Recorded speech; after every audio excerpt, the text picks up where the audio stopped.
We shall fight on the seas and oceans. We shall fight with growing confidence and growing strength in the air.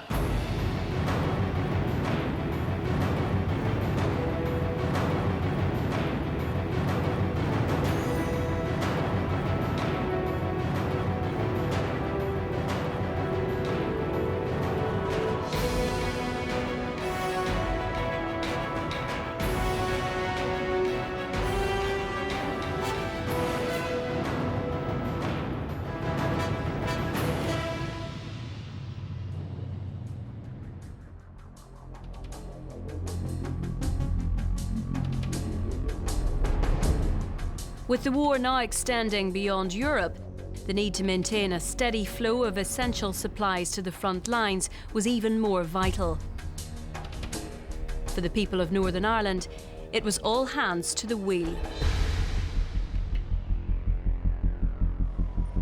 Belfast being a major town, producing items for the war effort, things like rope, linen, industrial objects, including weaponry, particularly the Shorts factory, building bombers and flying boats. Lisburn had an aircraft factory, Long Cash had an aircraft factory, McGabry had an aircraft factory. There was works everywhere. There was everything was all geared to the war effort. There was aircraft made components, Lisburn and Largymore and Lurgan, and the linen factories were taking up any that were idle with making components. There was lots of very big sheds around Balmore Showgrounds. Every one of them was utilised. They had an aircraft factory in the King's Hall.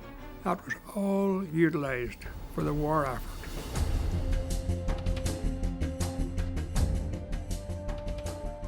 Short in Harland wasn't the only centre of aircraft production during the Second World War. Following Pearl Harbor and the American entry into the war, a huge air depot was created at Langford Lodge Airfield near Crumlin, and it was here that between 1942 and the end of the war, something like 14,000 aircraft were processed. In its heyday, about 7,500 people were employed there. A lot of those personnel lived on the base, so that it was, in fact, in many ways like a small town. This sudden increase in aircraft production created new job opportunities for many young people. Among them were Thompson Crossy and Leslie Davis. I got a letter to go on a Saturday morning for an interview, and actually we started on Monday morning. That was the following Monday. Started actually work at the benches in Centre 40. A good friend of mine who worked in Long Cash told me, he says, they're looking for an apprentice aircraft fitter in Long Cash. So I, being an air training corps cadet from 1941 right through to 47 or 8, I jumped at the opportunity. I left the technical school. We finished up on the final assembly line with the first Sterling. You were working on the actual controls, the cockpits, the pilot seats, which were all combined, the rudder bar and the aileron controls, and the control column was all in a unit, so you assembled those into the aircraft. The fitter that I was with was an installation fitter. He did the hydraulic installations. We did them, got them, we came up, we were usually in the front, very first wing, or maybe the wing that was about to go out, about to be finished. We did the testing on it. We tested all the pipes that all our fitters had put in. You'd been working in a wing, there were set panels taken out so that you could get in and do the inside work. Now, while you were in that panel, you didn't know who was working down in the other panels down the wing. So on occasions, 2 riveters would get in, and you'd be working there nice and quietly when all of a sudden everything went haywire, you see. No ear muffs, no nothing. Just a real racket while the riveters were there, you know. Although the work was demanding, the day had its lighter moments too. We got a tea break 11 o'clock. And the one thing we all looked forward to was music while you work. At 11 o'clock every day, the tannoy system came into operation, and the music would come through the whole aircraft factory. All the local bands, all the high-class bands, with all the latest stuff, the music that was available at that particular time.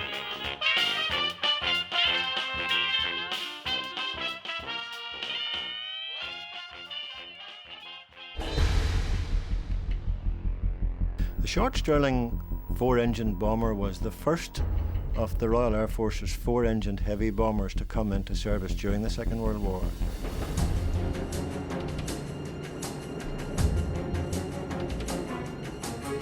When the Stirling was launched, it was the largest aircraft in the sky as a 4-engine bomber. I don't even think the Americans had anything any bigger. It was slow, but very manoeuvrable, and it did a lot of work that nobody ever knew about. The Stirling did provide very valuable service as a heavy bomber. It was also used quite extensively on special operations, as they were known, for the dropping of secret agents into Europe. Stirling components were manufactured at various sites and then transported to the final assembly lines. The fuselages were made at Mackey's and on Balmoral and various places. And then they joined them. There was a nose section and the front fuselage and the centre fuselage, you see, and then it had to be joined and riveted right on the assembly line. Longcash and the satellite factories out round did their own particular item. Longcash did wings, and the wing went out of Longcash to where the aircraft was being manufactured and matched up to the fuselage. The other significant aircraft produced by Short in Harland was, of course, the Short Sunderland flying boat.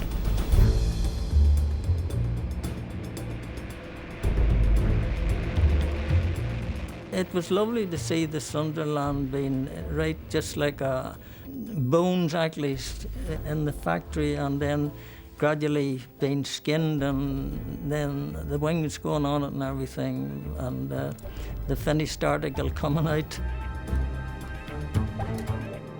In the Battle of the Atlantic, the Sunderland was an aircraft which was absolutely top of the pops, you know. It was absolutely the aircraft of the day. Sunderlands could go to sea and stay out for 20 hours or so, and that's a big length of time for an aircraft to stay in the air. The Germans nicknamed it the Flying Porcupine. There was a mid-run gunner, a tail gunner, and a front turret gunner. So a German fighter was going to get it from whatever direction he came. It was an anti-submarine aircraft. It dropped bombs and depth charges, and some of them were geared up for torpedoes. But it was anti-submarine during the Battle of the Atlantic, when the German submarines were tormenting anything that came across the Atlantic. The Sunderland was an extremely effective military aircraft. It continued in use throughout the whole of the Second World War, and indeed for some considerable number of years afterwards. It remained the mainstay of Royal Air Force flying boat operations. Huge numbers of aircraft were produced in Northern Ireland during the Second World War, and yet ironically little survives now to show for that. Of more than 1,100 Stirling bombers produced in Northern Ireland out of a total of about 2,500 built in the United Kingdom as a whole, none survives. Sunderland's fared a little better, but even so there are only a handful left in the world.